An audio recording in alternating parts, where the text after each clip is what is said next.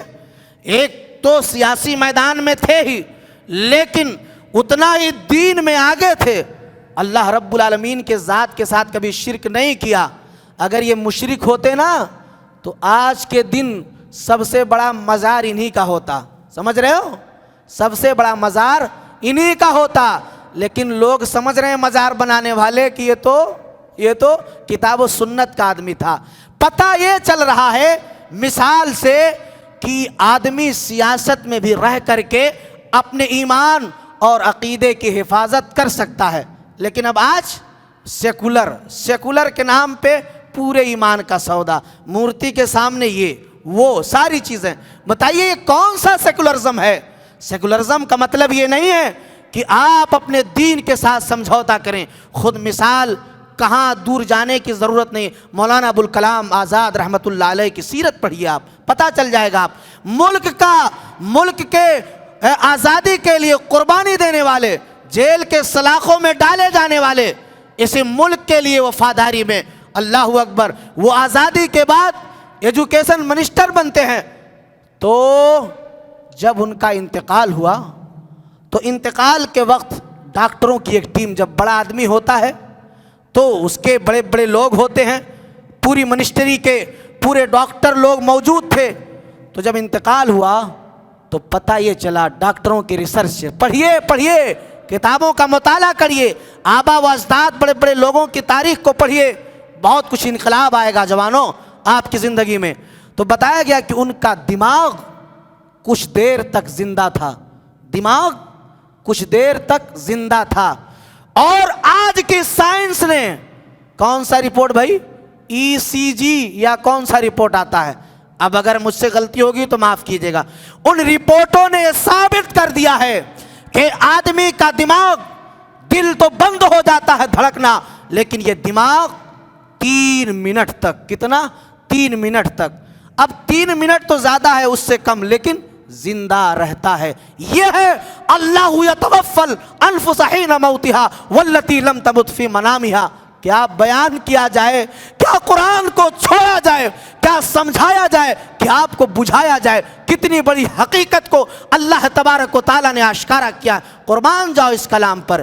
اسی لیے میں پہلی بار کرنول ہی سے قرآن کی تفسیر شروع کیا ہوں، کبھی نہیں میں نے کیا قرآن کی تفسیر، ہمیشہ تراویح ہی پڑھایا، لیکن جب میں پڑھتا ہوں تو کیا چھوڑوں کیا رکھوں، اور اسی میں الجھ جاتا ہوں، ٹائم چلا جاتا ہے، کیا بتاؤں، کیا لوں، کیا چھوڑوں۔ یہ قرآن بڑا عجیب و غریب کتاب ہے۔ مجھ سے کیا ہوگا، بڑے بڑے مفسروں سے کیا ہوگا، وہ اللہ جس کی تعریف لکھتے لکھتے دنیا کے سارے درخت قلم بنا دیا جائے اور دنیا کے سارے سمندر سیاہی بنا دیا جائے، نہیں لکھ سکتے ہیں۔ ایسے اس کلام کا حق ان چند منٹوں اور چند وقتوں میں، اور ایسے ہی پوری دنیا بیان کرے، حق ادا ہونے والا نہیں ہے۔ تو یہ ہے حقیقت جو میں نے آپ کے سامنے رکھا ہے۔ اب آئیے اس کے بعد اللہ تبارک و تعالی نے بیان فرمایا۔ جانتے ہو کہ بڑی باریک بات ہے کہ آدمی اگر کسی ٹینشن میں ہو اور آپ ٹینشن جان جاؤ کہ یہ اسی ٹینشن میں ہے نا، اور پھر آپ جانتے ہوئے بھی اس کو ٹارچر کرو، بھائی کیا بات ہے بھائی تیرے ساتھ، بتانا میں تیرا مسئلہ سالو کروں گا، ہے نا۔ اگر آدمی کی پریشانی آپ کو معلوم ہے اور آپ جانتے ہوئے بھی آپ اس سے پوچھ رہے ہیں اور وہ بھی جانتا ہے کہ ہماری پریشانی جانتا ہے، تو آدمی غصہ اور ہوتا ہے، ایک تو پریشان، دوسرا اور پریشان، تیسرا آپ مزہ لے رہے ہیں تو آدمی بہت زیادہ ناراض ہو جاتا ہے۔ تو قیامت کے دن جب جنت و جہنم کا فیصلہ ہو جائے گا، جہنمی جہنم میں جائیں گے، تو جانتے ہو اللہ رب العالمین نے بیان فرمایا، پڑھ لیتے ہیں قرآن کریم کی وہ آیت کریمہ۔ اللہ رب العالمین نے کہا وَسِيقَ الَّذِينَ كَفَرُوا إِلَىٰ جَهَنَّمَ زُمَرًا حَتَّى إِذَا جَاءُوهَا فُتِحَتْ أَبْوَابُهَا وَقَالَ لَهُمْ خَزَنَتُهَا أَلَمْ يَأْتِكُمْ رُسُلٌ مِّنكُمْ يَتْلُونَ عَلَيْكُمْ آيَاتِ رَبِّكُمْ وَيُنذِرُونَكُمْ لِقَاءَ يَوْمِكُمْ هَٰذَا۔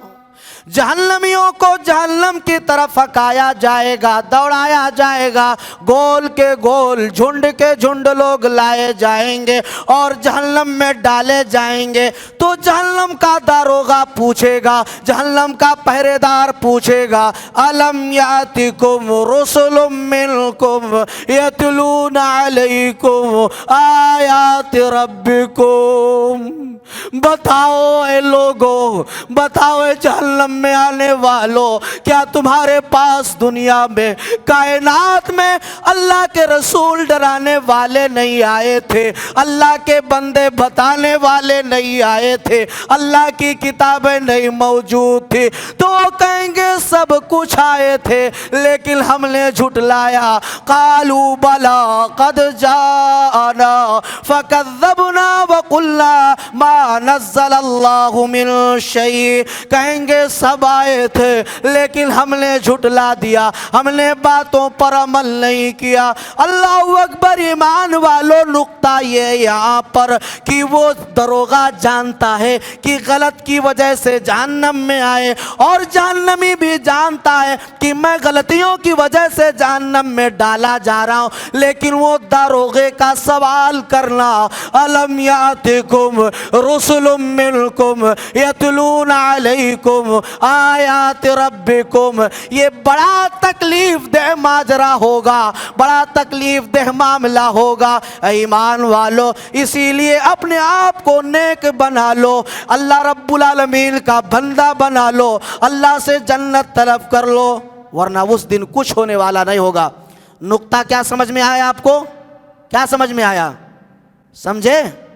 جہنمی کس وجہ سے جہنم میں جا رہا ہے اسے پتا ہے، دروغہ جہنم کا پہرے دار وہ جان رہا ہے کہ یہ جہنم میں کس وجہ سے جا رہا ہے، دونوں کو علم ہے، لیکن پھر بھی اس سے پوچھا جا رہا ہے کہ بتاؤ کہاں آئے ہو صاحب، کہاں آئے ہو صاحب، ہاں کیوں آ رہے ہو صاحب، پوچھا جا رہا ہے۔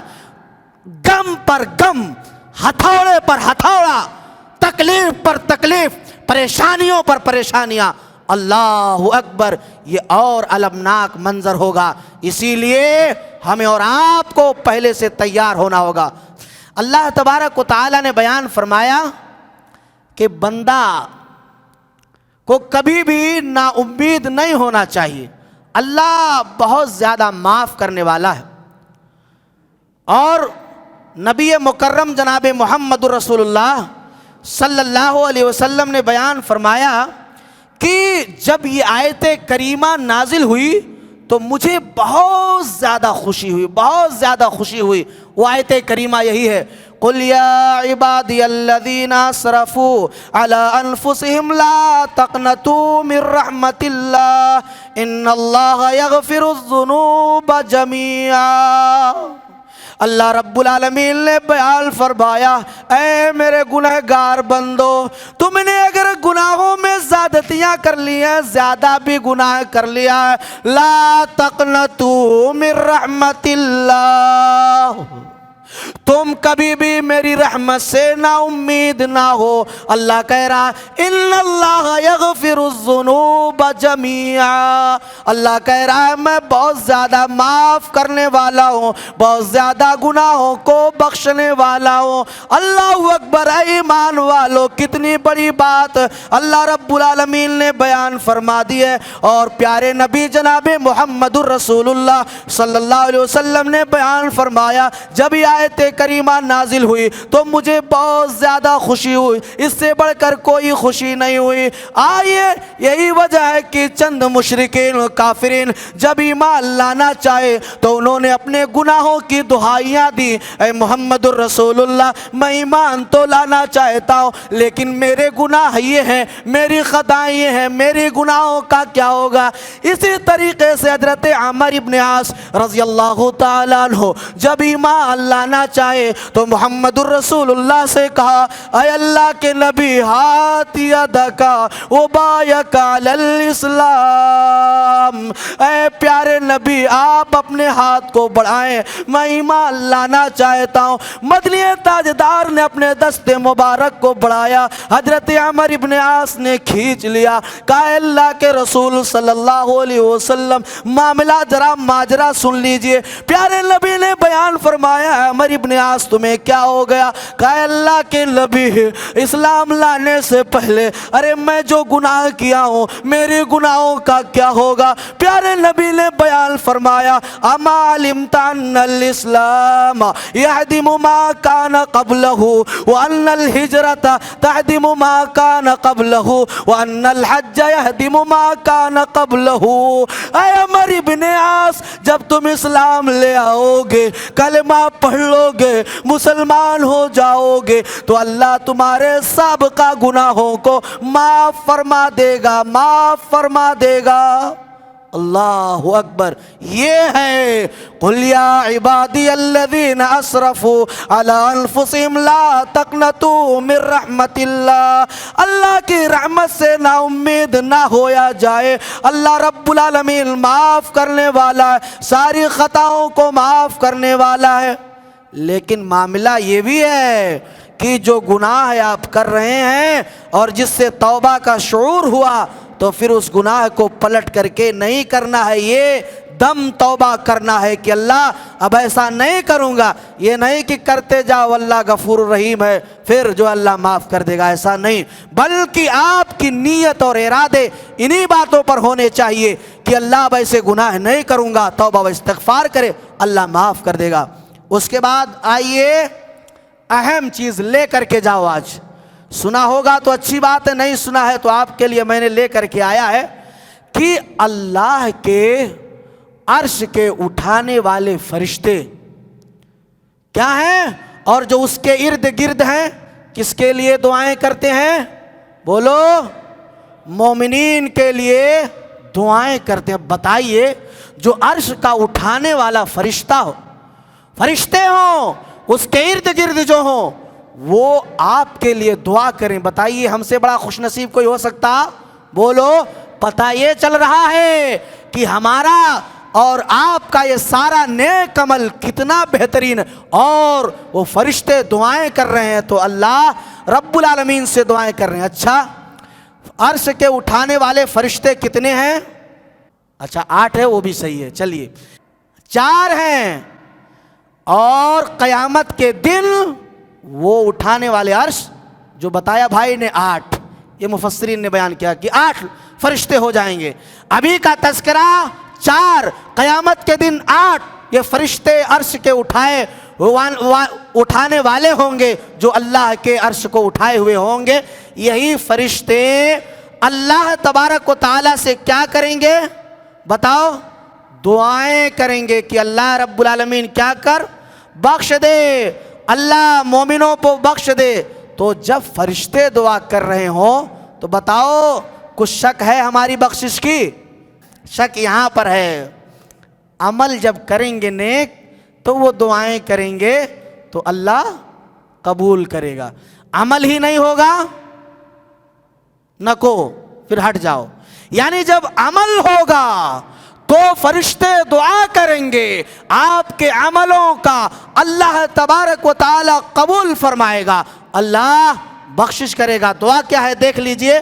اللہ تبارک و تعالی کے وہ فرشتے دعا کر رہے ہیں, الذین یحملون العرش ومن حولہ یسبحون بحمد ربہم ویؤمنون بہ ویستغفرون للذین آمنوا ربنا وسعت کل شیء رحمتا وعلما فاغفر للذین تابوا واتبعوا سبیلک وقہم عذاب الجحیم. پھر سے سنو فرشتوں کی دعا کیا ہے. اللہ نے بیان فرمایا ان کی دعاؤں کو جو فرشتے کریں گے, فاغفر للذین تابوا واتبعوا سبیلک وقہم عذاب الجحیم. اللہ بخش دے ان بندوں کو جو تیری فرما برداری کرتے ہیں, تیرے راستے میں چلتے ہیں. اور بخشش کے بعد فرشتے پھر کیا کہہ رہے ہیں؟ وقہم عذاب الجحیم. اللہ بخش دے اور انہیں جہنم سے دور کر دے, اللہ جہنم سے بچا لے. یہ اللہ کے عرش کے اٹھانے والے فرشتے دعائیں کر رہے ہیں ایمان والو, اللہ والو. تو یہ ہے. اچھا اتنی دعا پر ان کی اکتفا نہیں ہے, آگے بھی دعا ہے. جانتے ہو ہر آدمی چاہتا ہے دنیا میں کہ موج مستی رہے, اچھا رہے, ہماری فیملی ہمارے ساتھ رہے. کیا ہے؟ ہماری فیملی ہمارے ساتھ رہے. کیا جامع دعا فرشتوں نے کی ہے وہ سن لو. کیا کہہ رہے ہیں؟ ربنا وادخلهم جنات عدن التي وعدتهم ومن صلح من آبائهم وازواجهم وذرياتهم انك انت العزيز الحكيم. فرشتے دعا کر رہے ہیں ربنا وادخلہم، اے اللہ رب العالمین انہیں جنت میں تو داخل کر، لیکن میرے مولا تو ان کی فیملی کو، ان کے ابا کو، ان کی اماں کو، ان کے بیوی کو، ان کے بچوں کو، ان کے پورے کنبہ کو جنت کے اندر داخل کر دے۔ یہ فرشتے دعا کر رہے ہیں ایمان والو، اللہ والو خوش ہو جاؤ، یعنی ہمارے لیے فرشتے دعا کر رہے ہیں، لیکن دعائیں اسی وقت قابل قبول ہوں گی جب ہم اعمال صالحہ کریں گے۔ تو اسی لیے عمل صالح کرو، خوش ہو جاؤ۔ اس کے بعد آئیے ایک بات استقامت کے تعلق سے کہ دین کے معاملات میں بہت ساری پریشانیاں آئیں گی، تو ہمیں استقامت اختیار کرنا ہوگا۔ ان الذین قالوا ربنا اللہ ثم استقاموا تتنزل علیہم الملائکہ الا تخافوا ولا تحزنوا وابشروا بالجنۃ التی کنتم توعدون۔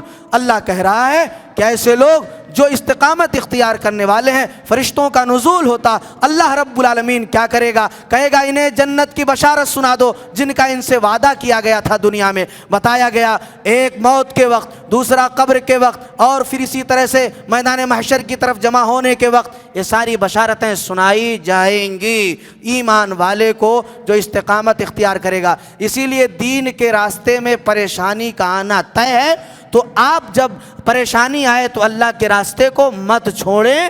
جب نہیں چھوڑیں گے تو اللہ ایسے بندوں کو کیا کرے گا؟ جنت دے گا۔ اس کے بعد یہ بیان کیا گیا کہ مولوی صاحب جب کوئی بات بتائیں دین کی تو مولوی کو پہلے عمل کرنا ہوگا۔ کیا کرنا ہوگا؟ عمل کرنا ہوگا۔ بے عمل عالم وہ عالم نہیں ہے، وہ تو جاہل ہے۔ کیا ہے؟ بتایا گیا کہ مولوی صاحب بتانے سے پہلے خود اس پہ عمل کریں، اس کا سائیڈ ایفیکٹ نہیں ہوگا۔ انگریزی دوا نہیں بنے گی تو پھر کون سی دوا ہو جائے گی؟ یا آپ کی ہومیوپیتھک ہو جائے گی، یونانی ہو جائے گی، جس کا کوئی سائیڈ ایفیکٹ نہیں۔ کہ جب آپ عامل رہیں گے تو آپ عمل کریں گے، خود بتائیں گے تو عوام پر اس کا اچھا اثر پڑے گا، اور اسی طرح سے لوگ آپ پر انگلیاں نہیں اٹھائیں گے۔ اور جب آپ عامل نہیں رہیں گے تو انگریزی دوا کی طرح سائیڈ ایفیکٹ ہوتا رہے گا۔ تو اللہ تبارک و تعالی نے وہی بیان فرمایا وَمَنْ أَحْسَنُ قَوْلًا مِّمَّنْ دَعَا إِلَى اللَّهِ وَعَمِلَ صَالِحًا وَقَالَ إِنَّنِي مِنَ الْمُسْلِمِينَ، کہ اس شخص سے بہترین بات، بھلی بات کس کی ہو سکتی ہے؟ جو اللہ کی طرف لوگوں کو بلائے، یعنی اللہ کی طرف بلانا یہ بہت بہترین کام ہے دنیا میں، اللہ تعالیٰ نے بیان کیا۔ اور اس کے بعد وقال اننی من المسلمین، میں مسلمان ہوں کا مطلب یہ ہے کہ بلانے والا بولو کیسا ہو؟ ہاں، عمل کرنے والا ہو۔ تو اسی لیے جب محمد الرسول اللہ صلی اللہ علیہ وسلم کی زندگی اور صحابہ کی زندگی جب آپ پڑھیں گے تو صحابہ نے سب کیا ہے، کر کر کے دکھایا ہے۔ اور اتنا ہی نہیں، صحابہ نے پوچھا تھا سب کچھ کرنے کے باوجود، دلنی علی عمل اذا عملتہ دخلت الجنہ، کہ پیارے نبی ہمیں کچھ عمل بتلائیں کروں، کرنے کے بعد جنت مل جائے۔ جبکہ سب کچھ کر رہے ہیں، صحابہ کرام سارے اعمال کر رہے ہیں، لیکن پھر بھی کچھ مل جائے کروں اور مجھے جنت مل جائے، یہ جنت کے طلبگار لوگوں کی بات ہے۔ تو یہ باتیں آپ کو میں سمجھتا ہوں سمجھ میں آ گئی ہوگی۔